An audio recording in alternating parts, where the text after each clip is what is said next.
আজকে আমি তোমাদের সঙ্গে আলোচনা করব রবীন্দ্রনাথ ঠাকুরের রচিত বলাকা কাব্যগ্রন্থের অন্তর্গত প্রথম সংখ্যক কবিতা সবুজের অভিযান কবিতার বিষয়বস্তু।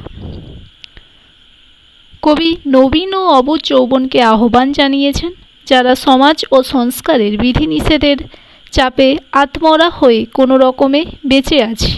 নবীন যৌবন আঘাতের দ্বারা তাদেরকে বাঁচিয়ে তুলুক। সকল প্রকারের বাধা নিষেধ, তর্ক ও নিন্দাবাদ তুচ্ছ করে অগ্রাহ্য করে দুরন্ত যৌবন আপনার জয় ঘোষণা করুক।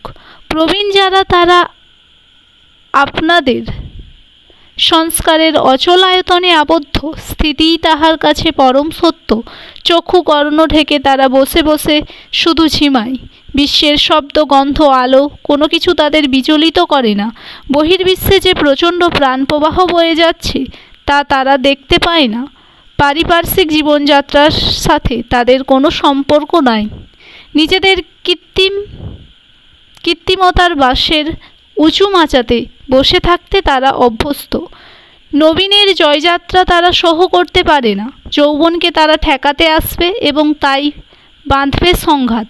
সেই সংঘাত মিথ্যে এবং সত্যের সংঘাত। এই সংঘাত কাম্যও বটে। মানুষের জীবনে, সমাজে এবং ধর্মে প্রাণশক্তির বিরোধী যেসব অনাচার ও কুসংস্কার জমা হয়ে আছে, যৌবনের প্রচণ্ড বেগে তা অপসারিত হবে।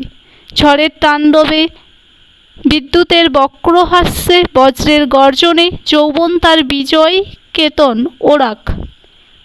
সব ওলট পালট হয়ে যাক। যৌবন তার চলার পথে যদি ভুল করে তা করুক।